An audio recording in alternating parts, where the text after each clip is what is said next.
খাচ্ছিস রে তোরা? নারকেল নাড়ু রানী এনেছে। রানী, তুই আমাকে না দিয়ে খাচ্ছিস? নিজে দেরি করে এসে আবার এইসব কথা। আমরা সব খেয়ে নিয়েছি। না রে গাব্বু, তোর জন্যও আছে, এই যে। এনেছিস রানী? দে দে। দাঁড়া গাব্বু, হাত না ধুয়ে খেতে যাচ্ছিস কেন? আরে ধুর, তুই ছাড় তো। হাত ধোয়া নিয়ে তো কথা, সে না হয় খাওয়ার পরে ধুয়ে নেব, আগে তো খাই। খবরদার না, তোকে কতবার বলেছি না হাত না ধুয়ে খাবার খাবি না। হাতে কত জীবাণু থাকে জানিস না? হাত না ধুয়ে খেলে তো খাবারের সাথে সাথে সেগুলোও পেটে চলে যাবে, আর সেগুলো পেটে গেলেই শরীর খারাপ হবে। ভুতু তো ঠিকই বলেছে। চারিদিকে দেখছিস না, হাত না ধুয়ে খাওয়া দাওয়া, সর্দি কাশির সময় রুমাল ব্যবহার না করা, এইসব বদ অভ্যাসের জন্য প্রতিদিন কত মানুষ অসুস্থ হয়ে পড়ছে। তুই শিগগিরই যা, ফুলপাহাড়ি নদীর থেকে ভালো করে হাত ধুয়ে আয়। ঠিক আছে, যাচ্ছি, কিন্তু আবার নাড়ুগুলো যেন কেউ না খায়।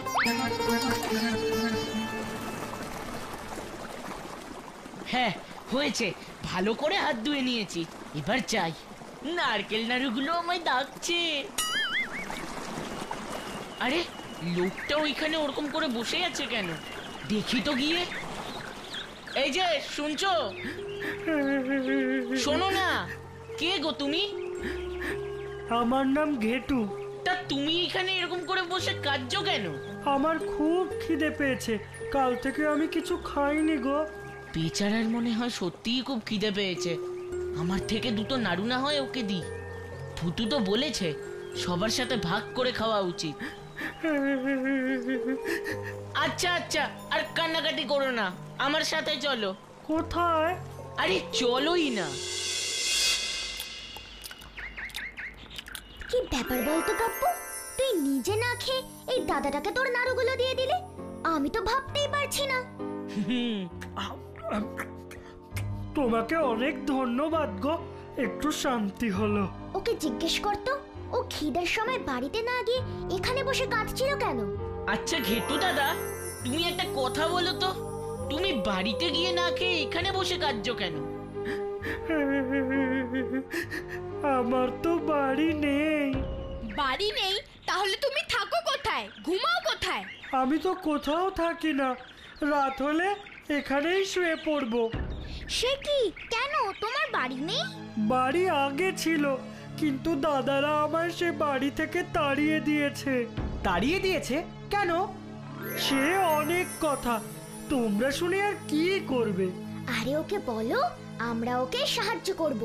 আচ্ছা ঘেটু দাদা, বলোই না আমাদের, আমরা তোমাকে সাহায্যও তো করতে পারি। আচ্ছা আগে বলো তোমার বাড়ি কোথায়, সেখানে কে কে আছে? আমার বাড়ি দেবীনগরে। আমরা 3 ভাই, যদু দাদা বড় আর মধু দাদা ছোট। ছোটবেলাতেই আমার মা মারা গেছেন। আহারে। কিন্তু বাবা যতদিন বেঁচে ছিল আমাদের সেই কষ্টটা বুঝতেই দেয়নি। কিন্তু বাবা মারা যাওয়ার পর থেকে আমার কষ্টের দিন শুরু হলো। বাবা যে ঘোড়ার গাড়িটা চালাতো সেটা আমাকেই চালাতে হতো, দাদারা কিচ্ছু করতো না। আর একদিন ঘেটু, এই ঘেটু, ঘেটু, ওই দেখো, তোমাকে বলেছিলাম না বেটা কাজকর্ম নেই, শুয়ে শুয়ে ঘুমোচ্ছে। ঘেটু, হ্যাঁ, আমায় আমায় ডাকছিলে গো যদু দাদা, আমায় ডাকছিলে? না ডাকবো না, কটা বাজে শুনি? হ্যাঁ, গাড়ি নিয়ে বেরোবি না? যদু দাদা, আমার খুব জ্বর গো, আমি উঠতে পারছি না। দেখেছো তো, আমি বলেছিলাম নিশ্চয়ই কোনো অজুহাত দেখিয়ে শুয়ে আছে, খালি কাজে ফাঁকি দেওয়ার ফন্দি। না গো মধু দাদা, আমি মিথ্যে কথা বলছি না, আমার সত্যি খুব শরীর খারাপ। তা শরীর খারাপ বলে কি খাওয়া দাওয়াও করবি না ঘেটু? তা কাজে না বেরোলে সেই খাওয়ার টাকা জুটবে কেমন করে রে? কিন্তু যদু দাদা, আমি তো মাথায় তুলতে পারছি না। তা আমরা কি করব শুনি? বলছি, আজকের দিনটা তুমি যদি ঘোড়া গাড়িটা নিয়ে বেরো। কি? আমি আমি চালাবো ঘোড়ার গাড়ি? তোর কি মাথা খারাপ হয়েছে? আমার এমন মাখনের মতো গায়ের রং রোদে জ্বলে নষ্ট হয়ে যাবে না বুঝি? তোর গায়ের রং তো আর এমন সুন্দর নয় তুই আর কি বুঝবি? ঠিক আছে, তাহলে যদু দাদা, তুমি যদি আজকের দিনটা... খবরদার খবরদার ঘেটু, আমাকে এইসবের মধ্যে একদম টানবি না বলে দিলাম। বলে বাড়িতে আমার কত কাজ, অনেক কাজ আছে বুঝলি। আর তাছাড়া বাবার এই ঘোড়া দুটো তো শুধু তোকেই চেনে। ঘোড়া চেনে গাধাকে। এই এই এই এই এই এই ওট ওট ওট ওট ওট, এক্ষুনি উঠ, এক্ষুনি উঠ, ওঠ বলছি, উঠে গাড়ি নিয়ে বাজারে যা যা। ঘেটুটা কোথায় গেল গো দাদা? ওই গাড়ি বের করতে গেছে বোধহয়, জ্বর বলে বেরোবে না। দিয়েছি এমন বকা। নে নে মধু, তাড়াতাড়ি খেয়ে নে, দেখতে পেলেই আবার খাবার চাইবে। যা বলেছো। দাদা দাদা, আমি...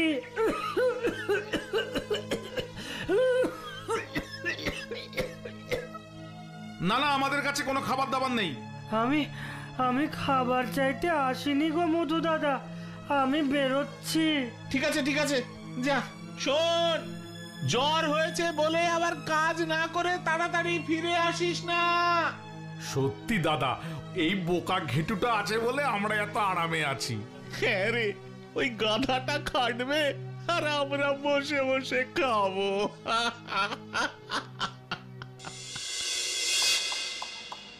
লালু, ভুলু, আজকে শরীরটা সত্যিই খুব খারাপ লাগছে জানিস তো, গায়ে একটুও জোর নেই।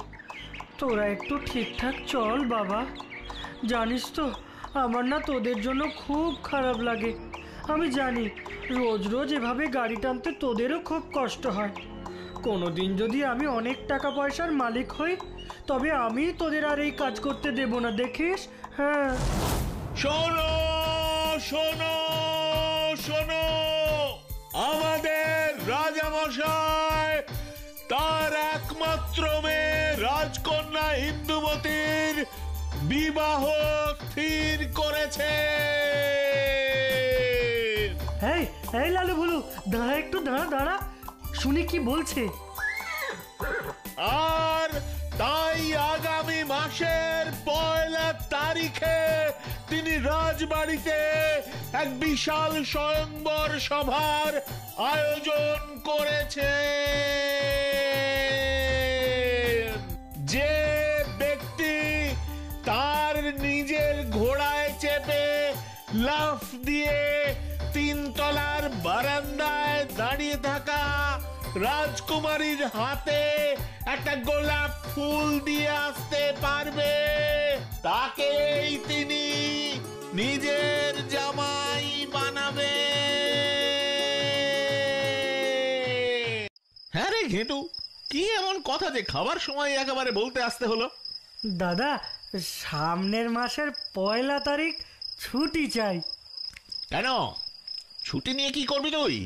হ্যাঁ, বিয়ে করতে যাব। বিয়ে? কাকে? রাজকন্যাকে মধু দাদা। তোর কি মাথা টাথা খারাপ হয়ে গেছে নাকি? কি সব ভুলভাল বকছিস? না গো মধু দাদা, ভুল বকছি না। আমি আজ ফেরার পথে ঘোষণা শুনে এসেছি। তা কি ঘোষণা শুনি? সামনের মাসের 1 তারিখে রাজামশাই তার মেয়ের স্বয়ংবর সভা ডেকেছেন। সেখানে ঘোড়ায় চড়ে লাফ দিয়ে রাজকুমারীর হাতে যে গোলাপ ফুল দিতে পারবে, তার সাথেই উনি রাজকন্যার বিয়ে দেবেন। তাই ভাবছি তোমরা ছুটি দিলে আমিও সেখানে যাব। আচ্ছা আচ্ছা, সে অনেক দেরি আছে, এখন তুই যা, পরে বলবো। ঠিক আছে দাদা। হ্যাঁ হ্যাঁ হ্যাঁ। কি দাদা, যাবে নাকি? যাব তো বটেই, তুই আর আমি দুজনেই যাব লালু ভুলুকে নিয়ে। আমরা কালকেই রওনা দেব। রাজসভায় যাওয়ার আগে তো কিছু ভালো জামা কাপড় কিনতে হবে নাকি? রাজকুমারীর জন্য আবার উপহারও কিনতে হবে, তাই কয়েকদিন আগে বেরোনোই ভালো, কি বল মধু? আর ঘেটু? ঘেটু বসে বাড়ি পাহারা দেবে। ঘেটুটা কোথায় গো দাদা? মনে হয় স্বয়ংবরের জন্য প্রস্তুতি নিচ্ছে, যা রূপের ছিরি। তা আমরা যে যাচ্ছি সেটা ওকে বলে যাবে না? আরে বলবো তো, তুই তো ব্যস্ত কেন? ওই জন্যই তো দাঁড়ালাম, এইবার মজাটা দেখ। ঘেটু, ঘেটু, আরে এই ঘেটু, আসছি যদু দাদা। হ্যাঁ বলো গো। শোন, তুই সেদিন মাসের 1 তারিখে ছুটি চেয়েছিলিস না? যা, তোকে আজ থেকেই ছুটি দিলাম। আজ থেকে কদিন আর তোকে কাজে যেতে হবে না। কিন্তু দাদা ইয়ে মানে লালু ভুলু। হ্যাঁ, এই লালু ভুলুকে নিয়ে আমরা মানে আমি আর মধু রাজার বাড়িতে যাচ্ছি স্বয়ংবর সভায়। কিন্তু তোমরা লালু ভুলুকে নিয়ে গেলে আমি রাজসভায় কি করে যাব? তুই আবার রাজসভায় কি করতে যাবি? কিন্তু আমি তো তোমাদের বলেছিলাম যে আমি ওই স্বয়ংবর সভায় যেতে চাই। স্বয়ংবর সভায় যাবি? নিজের মুখটা দেখেছিস গাধা কোথাকার? আমি মানছি তোমরা আমার থেকে অনেক সুন্দর, কিন্তু মধু দাদা ওখানে গিয়ে আসল কাজটা না করতে পারলে তো রাজকন্যার সাথে বিয়েই হবে না। আচ্ছা, তা তোর কি মনে হয় আমরা ওই আসল কাজটা করতে পারবো না? তুই গিয়ে সেটা করতে পারবি? না মানে তোমরাই তো বলো লালু ভুলু শুধু আমার কথাই শোনে, আমি না গেলে তো ওরা লাফই দেবে না। আর তাছাড়া তোমরা তো ভালো ঘোড়াও চালাতে পারো না। ঘেটু, তোর কিন্তু বড্ড সাহস বেড়েছে। বেশি কথা বলে গাড় ধাক্কা দিয়ে বাড়ি থেকে বার করে দেবো। এরকম বলো না যদু দাদা, এটা তো আমাদের বাবার বাড়ি, এখানে আমাদের সবারই সমান অধিকার আছে। কি, তোর এত বড় সাহস? তুই বাড়িতে অধিকারের কথা বলিস? বেরিয়ে যা, বেরিয়ে যা, এই মুহূর্তে বেরিয়ে যা বলছি। কোনো অধিকার নেই তোর এই বাড়িতে। আর কোনো কথা নয়, আর কখনো এদিকে আসবি না, নাহলে তোকে মেরে পাট পাট করে বাড়ি থেকে বের করে দেবো। যা। রাজকন্যাকে বিয়ে করবে? কি শখ! তুই যেমন নামেও ঘেটু, দেখতেও ঘেটু ফুলের মতোই। দূর হয় এখান থেকে। সেই থেকে আমি রাস্তায় রাস্তায় ঘুরে বেড়াচ্ছি। দাদা দুটো তো ভারী দুষ্টু। আচ্ছা আচ্ছা, আর মন খারাপ করো না। মন খারাপ না করে কি করব বলো তো? এই কালই তো রাজকন্যার স্বয়ংবর সভা। আমার কত ইচ্ছে ছিল সেখানে যাওয়ার, প্রতিযোগিতায় যাওয়ার। সে তো কাল চলে যাবে। দূর, তুই যে কি বলিস না গাব্বু, শুনলি না সেখানে যে যাবে তাকে একটা ঘোড়ায় চেপে যেতে হবে। ঘেটুদার ঘোড়া দুটোকে তো ওর দুষ্টু দাদা দুটো নিয়ে নিয়েছে। আমার আর রাজবাড়ি দেখা হবে না। ও লরেন্স দাদা, ওকে থামতে বলো। ওকে বলো যে রাজবাড়িতে নিয়ে যাওয়ার ব্যবস্থা আমরা করব, ঘোড়া আমরা এনে দেব। ঘেটু দাদা তুমি কেঁদো না, তুমি নিশ্চিন্তে থাকো, তোমার ঘোড়ার ব্যবস্থা আমরা করে দেব। তুমি ঠিক রাজকন্যার স্বয়ংবরে অংশগ্রহণ করতে পারবে। তোমরা ঘোড়ার ব্যবস্থা করবে? কিন্তু কি করে? সেটা কালই দেখতে পাবে। এখন তুমি আর মন খারাপ করো না। এই স্যারকে ওকে আজ রাতে তোদের দোকানে থাকার ব্যবস্থা করে দে না। হ্যাঁ ঘেটু দাদা, তুমি আমার সাথে চলো, আজ রাতটা আমাদের দোকানে গিয়েই থাকবে। সত্যি আমায় থাকতে দেবে? আরে কেন দেব না? তুমি আজ রাতে তাড়াতাড়ি শুয়ে পড়ো, কাল সকালবেলা এসে ঘোড়া নিয়ে রাজবাড়িতে যেও। ঠিক আছে, তাই করি তাহলে। হ্যাঁ হ্যাঁ, চলো তাহলে। হ্যাঁ হ্যাঁ, চলো চলো চলো চলো। এই ভুতু, ঘোড়া না হয় জঙ্গল থেকে জোগাড় করা যাবে, কিন্তু ওই ঘোড়াটা কি 3 তলা অবধি লাফ দিতে পারবে? ম্যাজিক ঘোড়া সব পারে। ম্যাজিক ঘোড়া? হ্যাঁ রে, ম্যাজিক ঘোড়া। এই দেখ, ম্যাজিক পেন্সিল আমার হাতে চলে এসো তো প্লিজ প্লিজ প্লিজ প্লিজ। ফুস ফুস ফুস, ফুস ফুস ফুস, ফুস ফুস ফুস, ফুস ফুস ফুস, লেমন জুস ফুস। বাহ, কি সুন্দর দেখতে এই ঘোড়াটা।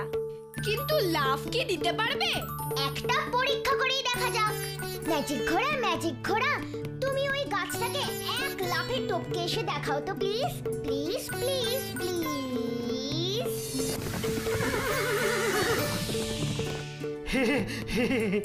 এত সুন্দর ঘোড়াটা তোমরা পেলে কোথায় গো? আমাদের একটা বন্ধু দিয়েছে গো, ওর কাছে সব পাওয়া যায় জানো তো, ঘোড়া, গরু, হাঁস, কুমির, এমনকি বাঘও। এই গাব্বু, তুই আবার শুরু করলি? বাবা, বাঘো? আরে না না, ও তো মজা করছে। আচ্ছা এবার চলো, না হলে কিন্তু রাজসভায় পৌঁছতে দেরি হয়ে যাবে। ও হ্যাঁ, আসলে না মানে একা একা যেতে আমার না একটু একটু ভয় লাগছে। আরে একা কেন, আমরাও তো যাব তোমার সঙ্গে। হ্যাঁ, তোমরাও যাবে? বেশ, তাহলে চলো, শিগগিরই চলো। যদু দাদা, ওই দেখো রাজকন্যা, কি সুন্দরী না? তুই শুধু রাজকন্যার কথা বলছিস, আরে আমি ভাবছি রাজ্য লাভের কথা। বাকি প্রতিযোগীদের দেখেছো দাদা? এখানে নাকি ঘেটু আসার কথা ভাবছিল। আরে বামুন হয়ে চাঁদে হাত দিতে গিয়েছিল, এখন কোনখানে পড়ে আছে কে জানে।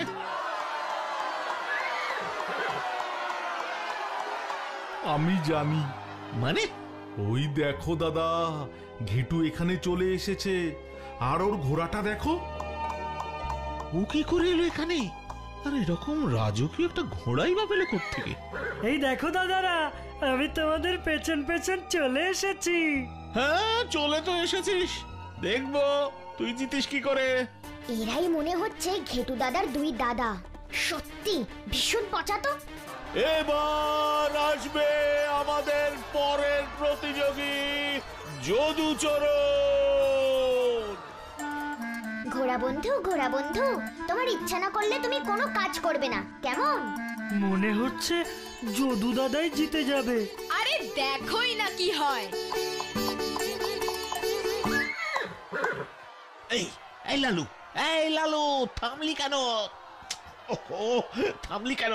লালু চল বলছি, চল, নাহলে কিন্তু খেতে দেবো না। চল। কি লালু যাচ্ছে না কেন? দেখো তোমার লালুও হয়তো চায় যাতে তুমিই যেত। লালু সোনা, আর বকবো না। তোকে আজ পালং শাক খাওয়াবো, চলে খাওয়াবো। তাহলে আমরা এগিয়ে যাই আমাদের পরের প্রতিযোগীর দিকে, যদুচরণের মেজ ভাই মধুচরণের দিকে। এই মধু, বেতটা নিয়ে যা। এই লালুটার মতো ভুলু ঝামেলা করলে সব মারবি, একদম ছাড়বি না। ওই ঘেঁটোটাকে কিছুতেই জিততে দেওয়া যাবে না, মনে রাখবি। তুমি চিন্তা করো না দাদা, ঝামেলা করলে খুব মারবো। তবে রে, তুই নিরীহ প্রাণীদের মারবি? দাঁড়া, দেখাচ্ছি মজা। ভুলু শোনা, কেউ তোমায় ব্যথা দিলে তুমিও তাকে শাস্তি দিয়ে দেবে। চল ভুলু।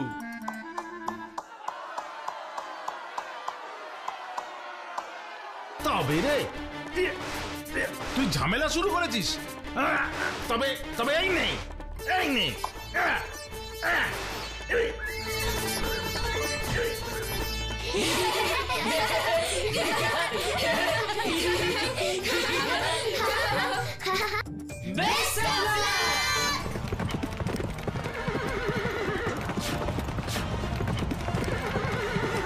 রাজা মশাইয়ের শর্ত পূরণ করতে পেরেছেন শ্রীমান ঘেটুচরণ।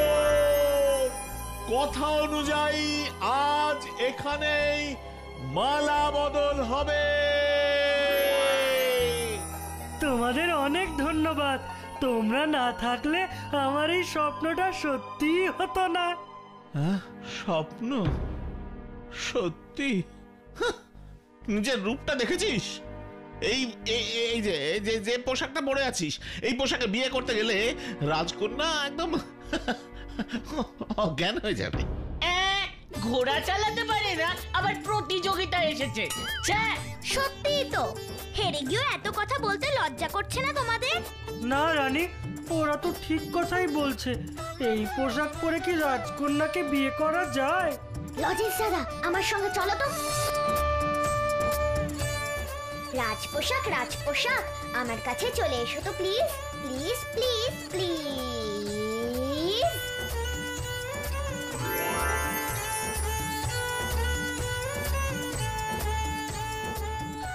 রাজেশ দাদা, শিগগিরই এটা ঘেটু দাদাকে পরিয়ে আনবে, চলো।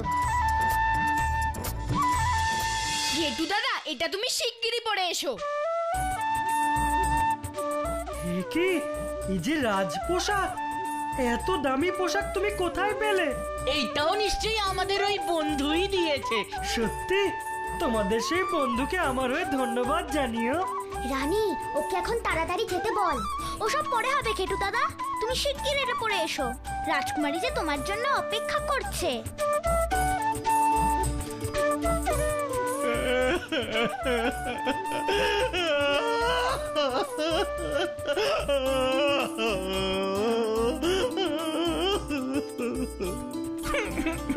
তুমি কি গো দাদা, একটা ঘোড়াকে ছোটাতে পারলে না?